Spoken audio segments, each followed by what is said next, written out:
Thank you, Elsa. It has been a pleasure to work with Elsa over the years. Elsa can tell you much about how you get yourselves organized to be a doctoral student. When it came time for her to write her dissertation, she just simply got on my calendar every 2 weeks, and she would come in with a notebook, a list of questions. A week before, she might have a research memo or data for me to look at, and she was just marched her way through these questions. I need to have these answered. I need to know how to go from here. And as a result, when it came time to defend, virtually everything that was in the dissertation had been gone over and over and over until it was just pristine. So if you want to finish your dissertations, I can tell you, Elsa can tell you how to do it, because she was the most organized student I've had for the last 25 years. It was great. It was great. Well, I want to talk today as a kind of follow-on. This conference has focused a lot on qualitative research, and I want to sort of move beyond that as a result of thinking for a long time about how insular we are in some ways in qualitative research. And so my response is to say, no more insularity. So I really want to talk about how we translate qualitative research into the policy arena. That's what I want to talk about today. So, and thank you for having me here on your very windy campus. It's a lovely campus. Somebody turn off the fans. Okay. Qualitative researchers have found, actually for several decades, that some subset of conventional researchers, not all of them, but some of them even on my campus, treat qualitative researchers as though they are second-class citizens, right? Particularly when it comes to the findings or their impacts in policy circles. That subset of conventional researchers say that findings are anecdotal, and the claim is made that qualitative research cannot be used in policy deliberations without extensive testing for causal relationships. Further, it's frequently claimed that qualitative research is neither aggregatable nor is it cumulative. And for that reason, it doesn't fit within the rubric of science.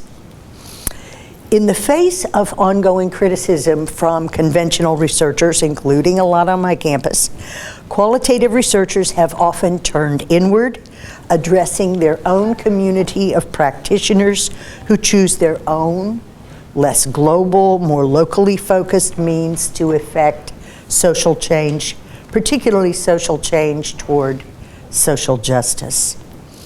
In truth, qualitative researchers have often sought answers to questions that do not pretend to proffer global or universal answers to questions. Rather, their primary interest has been in achieving sufficiently rich description that research participants are moved to act on their own circumstances and act toward more egalitarian and democratic futures. We know now, however, that qualitative research is not anecdotal, suggesting, one simple little person's experience, nor is it particularly idiosyncratic, quite the opposite. Rather, ethnographic studies represent deep analytic knowledge of groups, communities, and/or organizations. That rich data resource provides knowledge not only about lived experience, which is what is always claimed, but also about culture and about a range of practices, rationales, rituals, processes, activities, and the outcomes of activities and various social experiments. So consequently, qualitative research contains a wealth of data useful for engaging in policy deliberations. In fact, Fligberg outlines 5 misunderstandings about case study research that are typically used as these formal arguments against either taking qualitative research seriously for theory building or utilizing it for proofs typically deemed necessary for policy stipulation. The 5 he cites are these. 1, theoretical knowledge is more valuable than practical knowledge. Right. Number 2, one cannot generalize from a single case, therefore the single case study cannot contribute to scientific development. Number 3, the case study is most useful for generating hypotheses, whereas other methods, translate quantitative, right, are more suitable for hypotheses testing and theory building. Number 4, the case study contains a bias toward verification. True. And number 5, it's often difficult to summarize case studies. Now, it's on the last misunderstanding that the question of policy contributions primarily rests, right? However, clearly, prior to the question of policy formulation is the question of whether or not the case study or multiple case studies, right, can contribute to scientific development. I want to argue that it can. And with new methods for synthesizing case studies, we know that qualitative research is indeed able to contribute to both theoretical and practical knowledge, and consequently, it can be highly useful for policy debates.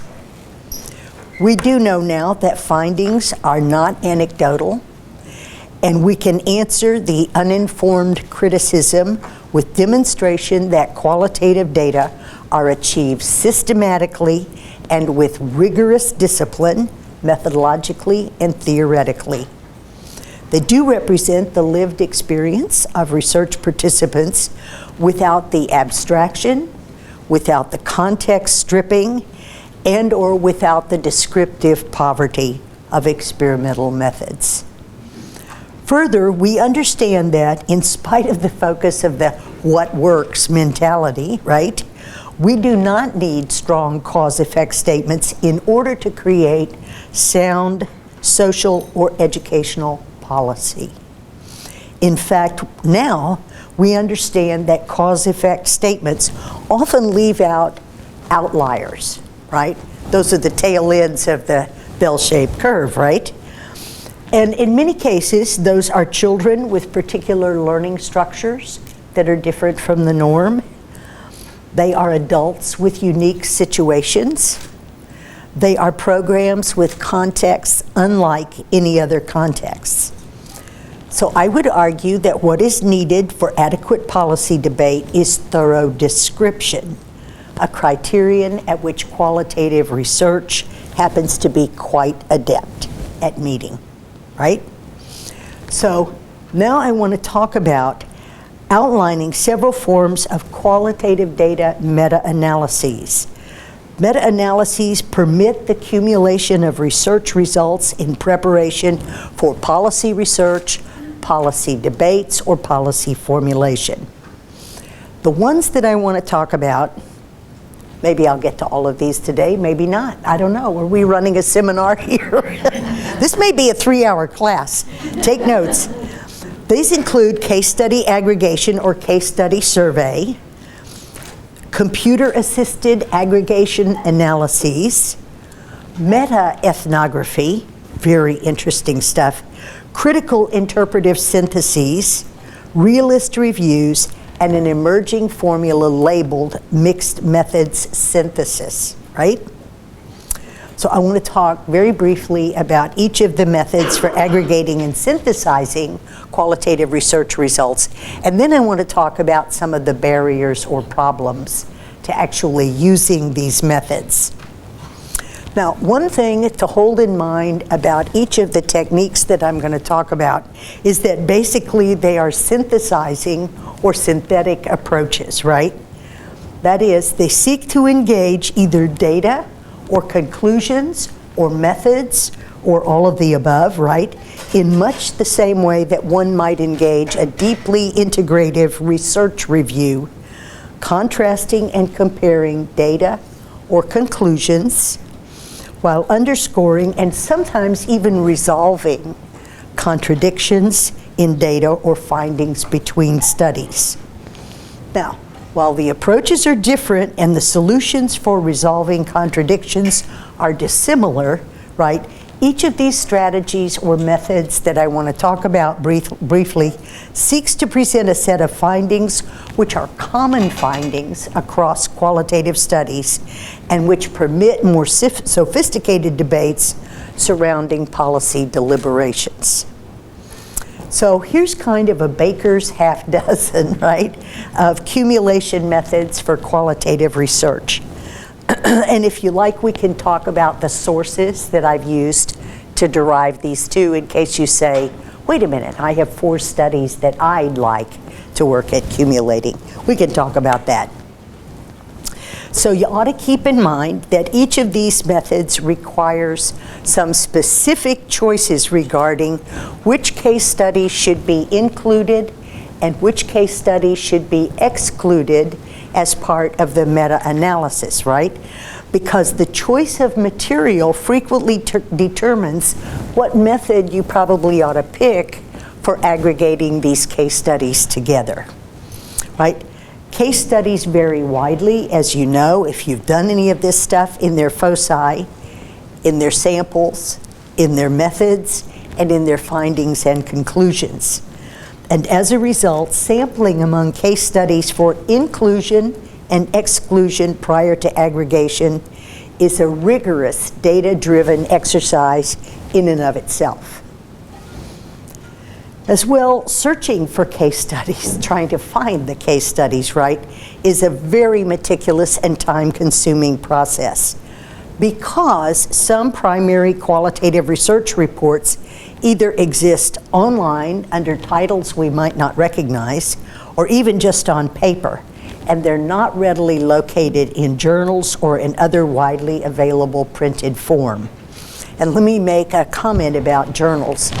The fact that editors want you to send in 20 pages and no more means the information that is contained in journal articles might be itself, even though it's qualitative, highly abstracted. So what you've got here is a case of having to look very carefully at the journal articles, right? Even the case studies that are located often don't give extensive guidance as to which kind of meta-analyses might have been used before, right? And they don't tell you anything in a transparent sense about how the analytic process was deployed. Thus, while the choice of the method for your meta-analysis should be very carefully justified, even the prior choices researchers must make involve careful deliberation and transparency, which is occasionally not available. And I'm thinking particularly of those journal articles, right? So what follows is my summary of techniques refined over many examples, and these have attached clear criteria that have already been worked out by researchers. So each of these methods has criteria attached to them, and therefore they've been kind of tested in the real world, right? The first and oldest by Lucas from 1972, and likely the most readily recognized of the aggregation or accumulation methods, is represented by the so-called propositional approach, right? In that approach, the researcher searches for interrelationships among events, resources, processes, and outcomes. And those are represented by the conclusions from the study. Agreement means the researcher simply summarizes the conclusions, demonstrating what their relationships are. What? Oh, did I? Okay, we're doing okay. When the findings or conclusions are contradictory, however, the reviewer's task is to try to reconcile those contradictions in either one of two ways, either by further refining the theory, that undergirds it, or by noting differences in methodological procedures used to collect the original data. Lucas points out that the most common form of propositional method is the comprehensive integrative review journal article, a form which is utilized widely, as you know, in, among other disciplines, educational research. The second method that has some history in the social sciences is called the cluster method, or case study aggregation method, which avoids some of the issues associated with the propositional approach, principally in permitting the reviewer to determine, in the event of contradictory findings, whether or not there are interactive effects contained within the study.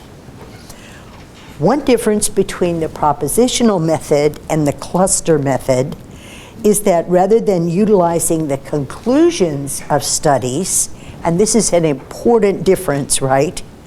They use the research literature as a source of data rather than a source of conclusions.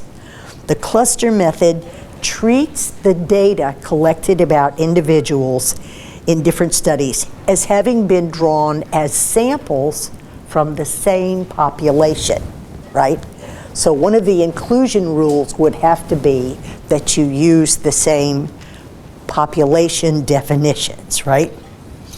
Now, one of the problems with this cluster method is that it has mostly been tried by now moving to a statistical model to test the findings, right? You don't always have to do that, but that's certainly one of the ways of meta-analysis that's been most heavily tested, right? Now, there's another technique for secondary or reanalysis of data, and that's called the case survey approach. And it's a case study aggregation method also, wherein diverse case studies are put together in common conceptual terms. I happen to know the most about this one because this is the one I used for my own dissertation 3 years ago. Lucas comments that, and I found the Lucas stuff. Lucas is so smart. He works for Rand Corporation, and he's just a really smart guy. He comments that the method's strength is in its capacity to integrate the findings of diverse studies about organizations and programs. He says it is more flexible in that many different types of studies using different measurement techniques can be brought together and new concepts can be developed and considered that none of the original research ever addressed. The case survey method presents a strong path for drawing research together to identify what it is we already know, what it is we don't know, right? And what it is we suspect about case experiences. Because, he says, case studies are actually an important part of the policy literature. The method, as I said, was developed at Rand Corporation specifically for drawing together for the federal government what it is we knew from the various studies that had been commissioned by or funded by the federal government over a 10 to 15 year period prior, okay, to 1972. Now, the case study aggregation method depends heavily on two separate processes: searching and sampling the literature along with concept specification and analysis, and checking and verifying of results. Now, right away, you're going to say to yourself, well, that's a lot of work for me. Yes, it is a lot of work for you, and that's why it's typically undertaken by a team of researchers, okay? So this work is shared, we hope. Now, both of these sets of processes are heavily rule-guided procedures, and much like content analysis or coding that you would find in, say, grounded theory or Lincoln and Guba, whoever they are, they rely heavily on agreement between and among substantive analysts, right? So it's not going to be just one of you. And that agreement has to have must have to do with both inclusion in the sample as well as exclusion from the sample. That is, in deciding which case studies are going to be subjected to an analysis and which case studies are going to be left out of the analysis because, for one reason or another, they don't fit under the concept specification. So parameters for the sampling have to be set.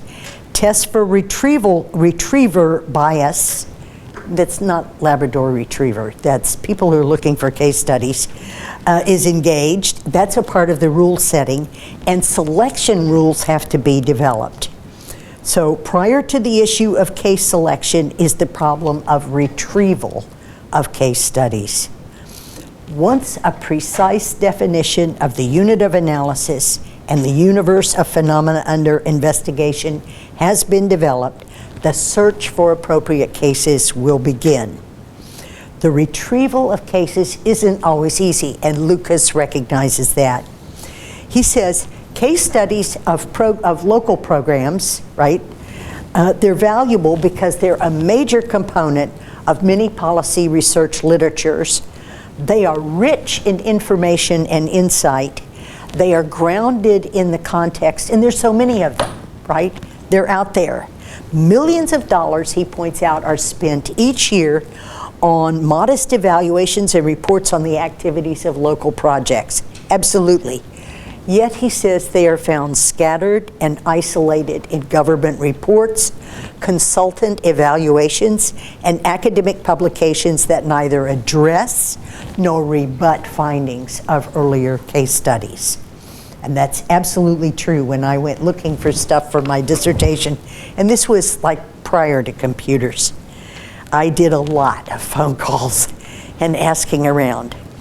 Simply locating, not to mention retrieving, this rich resource is a major problem, even after the unit of analysis has been very tightly defined by a team of researchers. Computers today make search and retrieval far easier, but lots of case studies that might prove full of insight and programmatic understandings are A, not online, B, would be considered by conventional researchers local information, right? And they might be considered actually likewise partly or wholly proprietary, meaning nobody would give them to you anyway, right? Now, there are some problems with these methods. First of all, the case study aggregation method, right, relies heavily on the human as instrument, and consequently errors of bias and rigor can possibly permeate the process. In both the proposition and cluster methods, it is not possible to know the reviewer's judgment about what has been omitted or the grounds on which it has been permitted. So we don't know the reason that things have been omitted. The cluster method itself frequently wants to be a statistical process, and that thus might be said to fall into the post-positivist camp in terms of methodology. And finally, the first two methods for aggregation are unable to account for interaction effects, although the cluster method comes closer because its reliance on analyzing the data rather than the conclusions. Okay, now there are a couple of also computer-assisted accumulation methods. And remember, that's a major criticism of qualitative data, is you can't accumulate it, right? It doesn't add up like the bricks of the edifice of science, right? Where we're building a big wall of findings. People say you can't put this stuff together. And my argument and the argument of these experts would be, hold on there, maybe we can, and let us show you how. So we have all sorts of advances in computer storage and retrieval systems, as well as web design and computer-assisted data management programs, right? Many of the programs that tell you they're for data, qualitative data analysis, they're not for analysis. They really are data management programs. You have to decide what the categories are. You have to decide what the unit of analysis is. It can't help you do that. So you're doing the analysis and then telling the computer what it is, right? But they're great at data management. So, and data storage and data retrieval. So the strengths of those methods have been relied upon to help us with meta-analyses of qualitative data, right? So the possibility for storage of various steps of any ethnographic project, from field notes to transcripts to research memos to category determination and decision rules, all the way to publications, and then HTML creation of navigable databases about big projects. All of those things are enabled by computers, and they make meta-analysis far, far easier, right? They make actually combination and comparison of databases possible, because no human mind can actually cope with all the stuff that's up online. Okay, we used to have to do that stuff by hand. Now we can do a lot more data, a lot faster, and a lot more comprehensively because we're building on each other's data sets than we used to be able to. Okay? And one of the things that happens is it's very difficult when you have a large qualitative database to dismiss the data as anecdotal, right? Can't do that anymore. One, the outliers can be taken advantage of, right? And the social constructions on which respondents base their answers are now very much clearer. It's far easier to read those. So the why questions are so readily answered via qualitative research that now they can be addressed in policy deliberations. And all of those possibilities are actualized via computer capability, as well as the ongoing development of computer-assisted qualitative data management programs and systems. Several of those possibilities for reanalyses and meta-analysis are, I'm going to go through a couple more of them here for you so that you get a sense of what's available. And Dr. Heaton's book, Reworking Qualitative Data, out of SAGE, right, in 2004, is, for my money, okay, the best work on the secondary analysis of qualitative data. And it's her advice that I'm adapting here, although they're my criticisms later, as you'll see, but she outlines a couple more. And one of the interesting things about Heaton's work is that Heaton has done what I have not done super completely, and that is she's looked at the places where meta-analysis of qualitative data have gone on that educational researchers are by and large not accustomed to, and that is the medical field. Because of course there's tons of data on clinical trials that is qualitative. And so the medical personnel have developed some of these methods and techniques because they sensed, rightly, that they were losing data, that there were important data, but they couldn't get them all together in order to make decisions about clinical trials. So we're going to talk about a couple of those. Supraanalysis, not super. It's not super till it's done, right? That's what it is. But this is supraanalysis, S-U-P-R-A. It's a form of secondary analysis of data, which has as its intent, now listen to how important this is. I really think this is important. Going beyond the focus of the first or original study and looking at the data for new empirical findings, right? Or for new theoretical possibilities, or for new methodological issues or questions. In fact, if you think about this for a minute, many qualitative researchers often utilize post-publication as a time to reflect on the potential for theoretical developments or to re-examine methodological questions that might have developed during the primary study, right? First you write up the findings of the study, and then you go back, and then you write the methodological article that says, We ran into some problems methodologically, and so what we did was we sort of invented a way around these problems, right? Makes an enormous contribution to the methodological literature.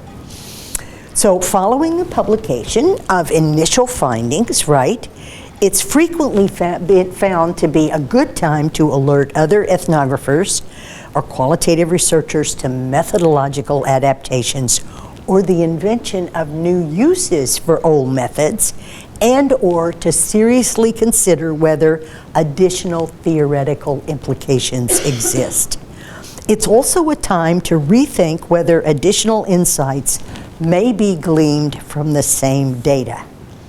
Now, Roger Sanjak, I used to require reading, but I gave up on it because people kept saying, how does this apply to me? Just forget it. Don't read it. He edited this marvelous collection of papers on the insights revealed in field notes which were previously either not seen or not well understood. No new data need be collected. The original database serves as the secondary analytic purpose data set. Multiple studies, particularly in the medical and healthcare fields, have utilized this method of secondary analysis. Now, before the book, Sanjak's book came out, I was at the American Anthropological Association. I love to tell stories, so I'll tell you this story. And Roger Sanjak had put together a symposium of old ancient of days ethnographers, anthropologists, right, who had been going back through their field notes, and they were talking about things they saw in their field notes from 25 or 30 years ago that they had never seen. And one I thought was particularly affecting. I just happened to walk into this session. I mean, it's kind of like, well, I'm not an anthropologist, so let's see, what session should I go to next? I just happened to walk into this.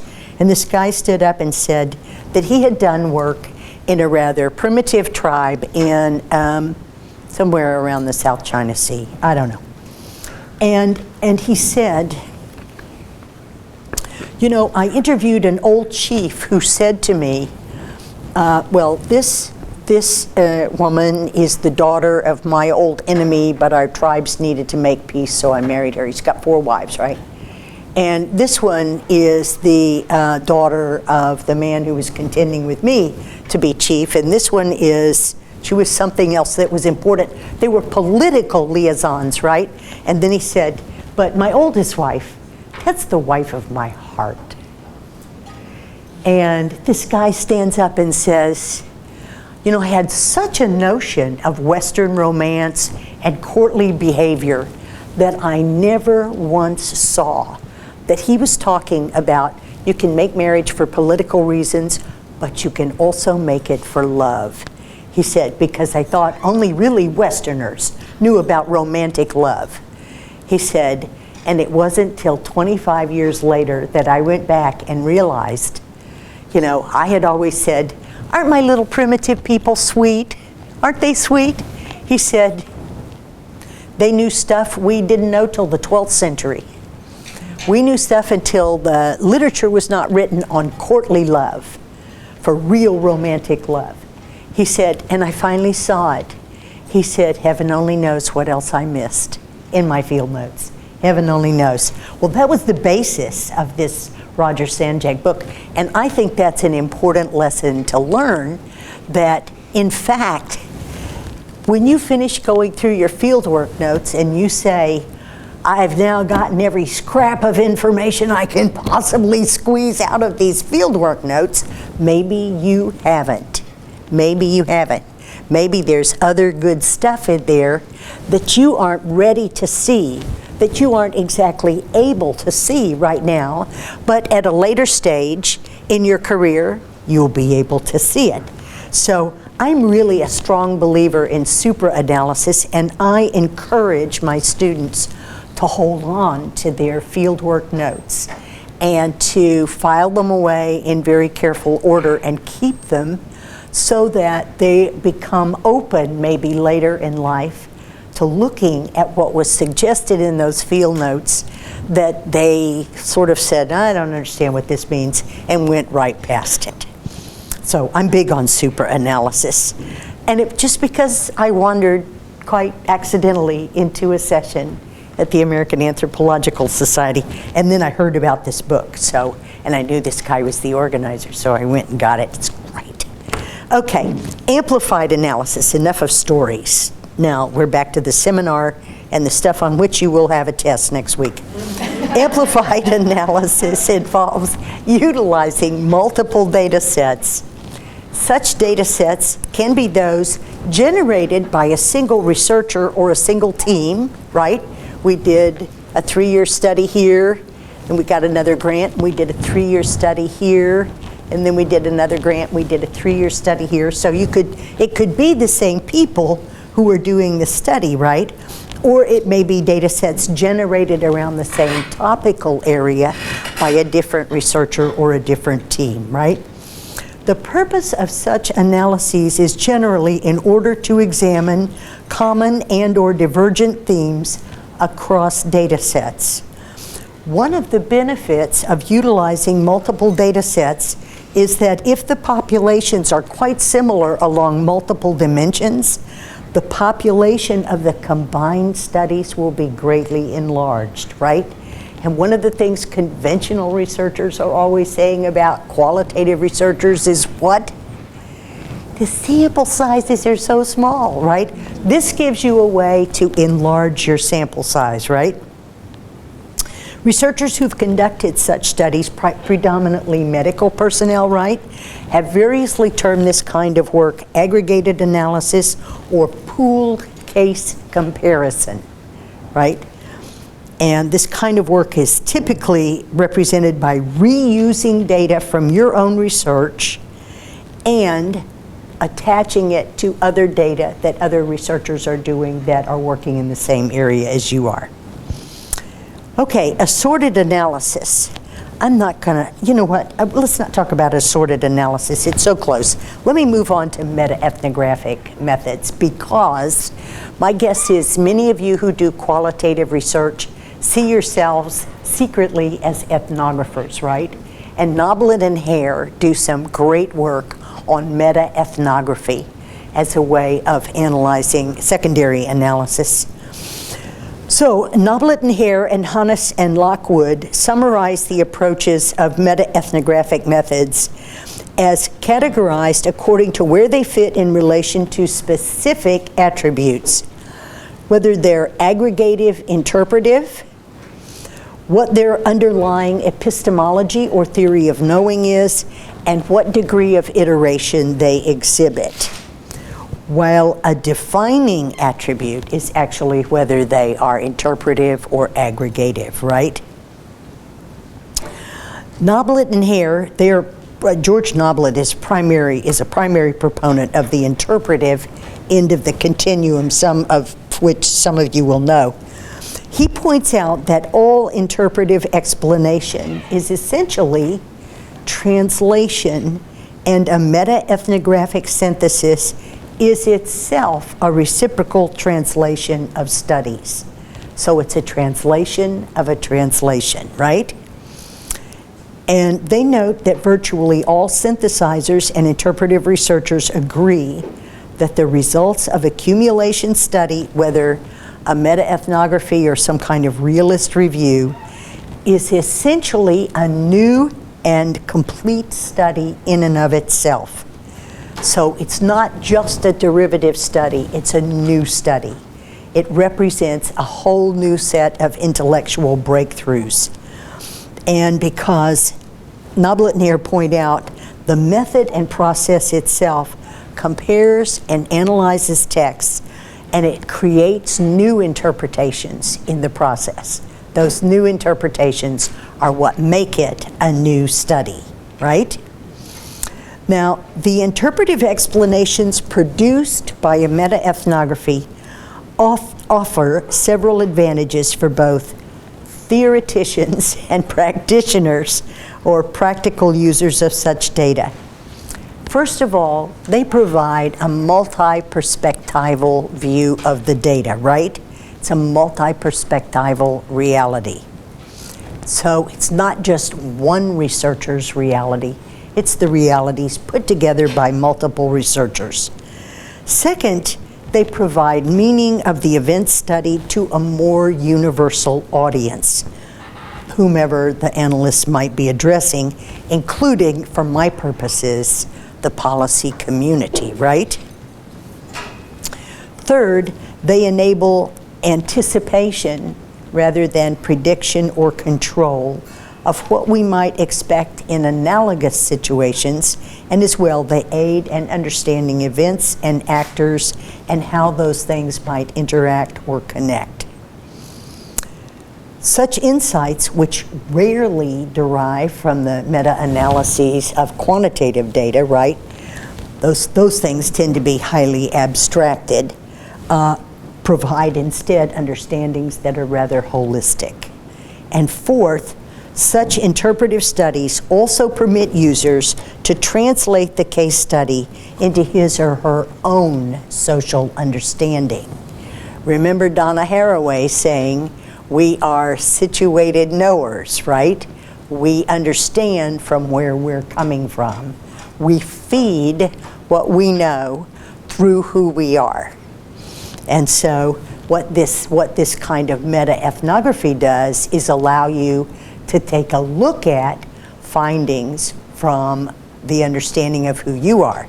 Now, for two of you who didn't jump to the conclusion that I jumped to in this, right away you'll understand this enables absolutely interesting perspectives when somebody who isn't like you starts taking a look at findings, because it allows you to address the findings from a critical perspective, i.e., how do these findings look for women? How do they look for people of color? How do they look for people who might be queer theorists? How do they look for post-colonialists? Are there biases built into these findings?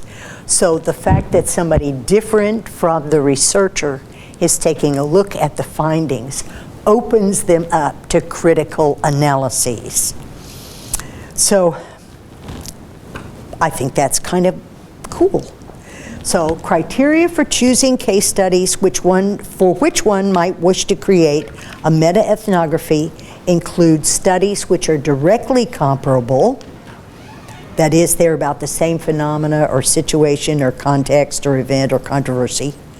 Studies that refute each other around the same phenomena, right? Or studies which buttress each other, okay? Now, both Noblet and Hare and a couple of researchers named Britton and Pope in 2012 provide in-depth examples of meta-ethnographies, including how they were utilized by specific audiences. Okay, now, there's another kind of study which are called Realist Reviews, but I'm not going to do those either. I'm going to talk about the last one. Well, Heaton and Noblet and Hare and Britton and Hannes and Lockhart do an excellent job. All I've done is try to pull this diverse literature together. So, but I'll send along the paper to people and you guys can get it. That's fine.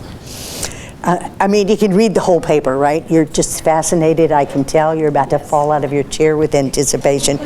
So the last one that I want to talk about is something called an emerging mixed method synthesis. Now, what I've been talking about primarily, of course, is putting together qualitative data. But there are people who say there are mixed method studies out there, and we need a way to begin putting those mixed method studies together too. Okay, now mixed method synthesis has been proposed as an answer to the Cochrane collaboration, right, out of Britain.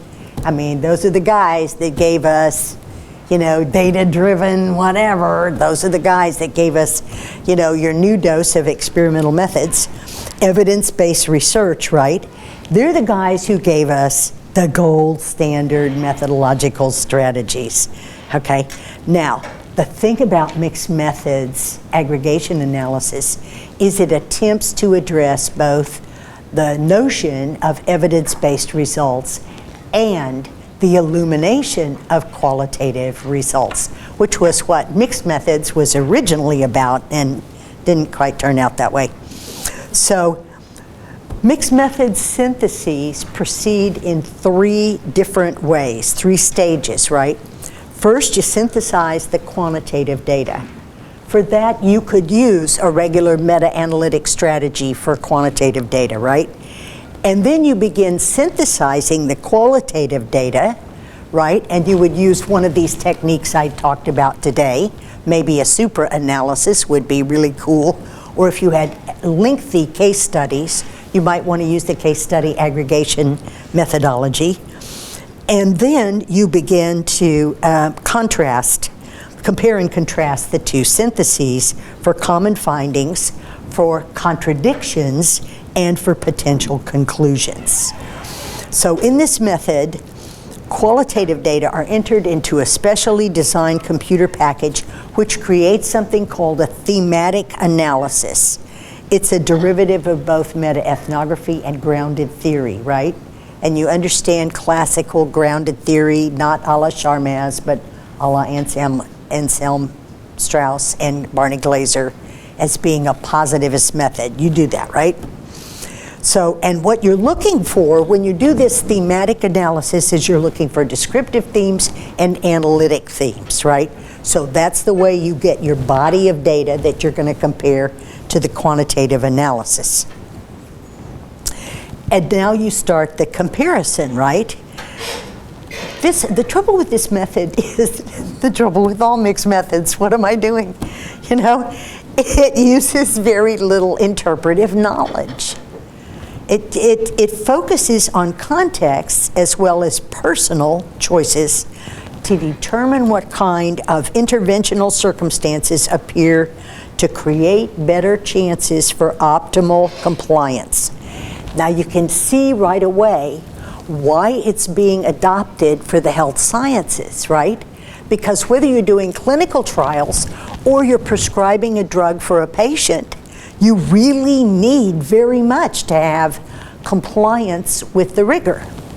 And I'll give you a couple of examples out of my own life. As some of you who know me know, I have a little touch of arthritis. And I take this drug, which I was only supposed to take for about 6 months, I think. I love this stuff. It keeps me on my feet, right? The trouble is it's really hard on your stomach. So you have to take it with food. Now, obviously, this drug is not going to be prescribed to people who say, oh, I forgot it. I know it's been 2.5 hours since breakfast, but I'll take it now. You can't do that. You have to take it with food. So compliance with medical directives are terribly important because they've been tested in clinical environments, right? So you can see where this kind of methodology would be terribly useful for people who are doing, for instance, drug trials, or for doctors who need directions about how to prescribe for patients and how to make, believe it or not, interpretive judgments about whether or not those patients are likely to be terribly compliant. I'm a very compliant patient, right? Or whether they're likely to be, you know, kind of airheads about their medicine. You can't prescribe dangerous drugs. No, I know it's done all the time, but you can't prescribe dangerous drugs to people who are going to be non-compliant with their usage, right? If it tells you you need to take this on an empty stomach, you take it on an empty stomach so that there's something about the way it works. If it says only take with food, you have to do that. So this mixed methods analysis of using qualitative and quantitative data, but the qualitative to understand particularly the drug trials, terribly important, right, for medical personnel. And medical personnel downstream, right? The upstream people are the ones who really have to put these data together. So, you know, I'm just trying to say we have good methods for doing this, and some of them actually we owe to doctors and drug testers. Yes. Okay, so let me talk about just a couple of problems with these methods, and then I'll finish. And then you can go home. And no, we can go out and see the poster sessions. Okay. There are some problems with these proposals, right? And the quicker that we recognize them, the cleaner our analyses are going to be, right?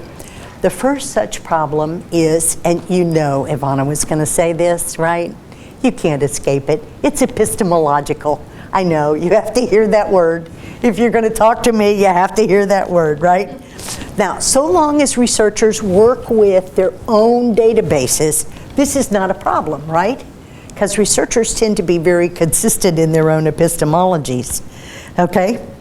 But when researchers begin to juxtapose their databases with other people's databases, right? Issues of the epistemological framework or lens or theoretical perspectives and other subtle research assumptions, right? Those begin to emerge. Or, from my perspective, they don't begin to emerge. You end up combining stuff without realizing that it can't really be combined, right? And such issues have to be taken into account in ways that may not be necessary when experimental or statistical studies are being secondarily or meta-analyzed. Even, however, when researchers share the same epistemological frames, interpretations, that is, what the data mean, can exhibit wide variation from researcher to researcher. The second problem is a legal and an ethical issue, right? Informed consent. So long as the researcher is utilizing his or her own database for reanalysis, such problems pose a somewhat lesser problem, as frequently the researcher is pursuing the same line of research under the same informed consent guidelines. When, however, different databases from different researchers and different projects are proposed to be combined or contrasted in these analyses, the question of informed consent rises.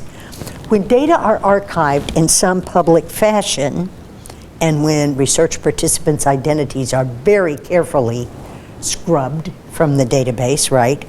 Or when they are published in web archived studies, there appear to be fewer problems.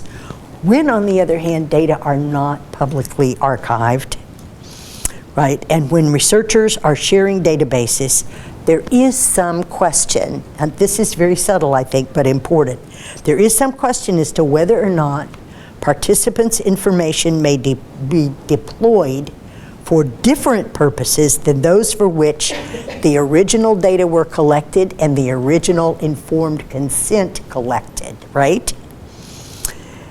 So Heaton, she herself recommends that informed consent be obtained prospectively so that participants can make decisions whether or not they wish their data to be used later on in downstream studies in some other predetermined manner. I'm not sure that that covers it. I'm not sure that that's really clean legally, but this hasn't been taken up by various agencies in the federal government yet, so we have no clarity about that. A third issue, as much as a legal or ethical one, oh, you'll love this, is far more complex, knotty, and involved, right? It revolves about what could be termed intellectual property issues. Now, Heaton doesn't use that term, but I'm a higher ed person, and I know a little bit about the law around intellectual property issues, so I use that term, okay? This includes, but it isn't limited to, copyright issues, questions about the ownership of any given database, right? Who has the right to use an archived database, right? Who gets credit for data collection and analysis, and the kinds of protections that are built in for the original researcher against any kind of professional damage. See what I mean about knotty, thorny, right? As individuals gain familiarity with the kinds of findings that can be generated from secondary and meta-analyses of data, and as they examine examples of such analyses in the medical and social welfare fields, they may alter their professional opinions of the usefulness of such methodological approaches. For now, at least, one group of qualitative researchers has utterly rejected the idea of sharing databases, right? Dumas and Anderson suggest another strategy for qualitative researchers passionate about entering the policy process. And that is expanding the definition of policy formulation to include policy knowledge, and expanding the range of audiences with whom we engage in policy dialogues. This suggests that the ongoing advice to reach out by becoming public intellectuals, and I'm not entirely making fun of that. I don't think that we address a public nearly enough to really qualify as public intellectuals, or to get ordinary citizens involved in the kinds of policy decisions we make around pre-K through 12, or around college tuition policy, etc. I think we ought to begin addressing a broader range of groups than we ordinarily have in the past. And I think that might be far more useful and powerful in shaping policy. So my original claim still stands. We are developing and have developed techniques for aggregating and accumulating qualitative research data in such a way as to make policy contributions possible, likely, and indeed probably mandatory. We're in a position to determine what it is we know, what it is we don't know, right? And therefore what we need to investigate, and furthermore, what it is we are certain about that we can use to inform the policy formulation process. And we can do that by translating qualitative data and interpretations into policy relevant knowledge. Thank you.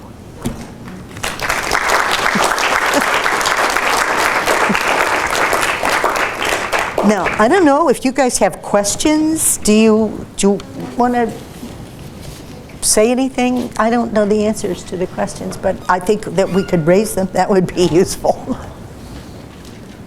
What do you think about getting involved in the policy community? Don't you think it's important? Yes. I think it's time we stop just generating qualitative data for ourselves. We need to try to inform some of these bozos that thinks the only thing that works is a whole bunch of numbers. We need to do this. I think we need to do this.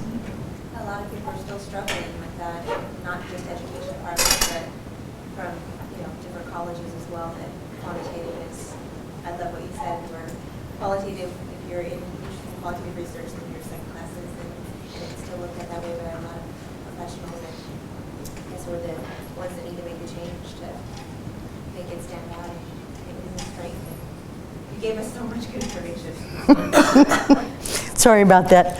I gave a much earlier version of this paper to another group because they were a group that wanted to sort of think about stuff, and so I said, okay, here's something to think about, and then my friend Bill Tierney, who was not in the group, came back and said, well, he said that this paper was pretty good, and Joe gave a pretty good paper, and Randy did this and Randy did that, and Yvonna ran a seminar.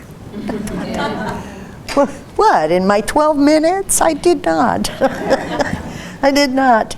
But I really am, I'm very concerned that I think qualitative researchers have been left out of policy deliberations. And when this stuff began sort of appearing in the literature, it was kind of like somebody needs to pull this stuff together and to get it out there so that people begin to understand they have options for feeding into these conversations. Because right now the conversation is being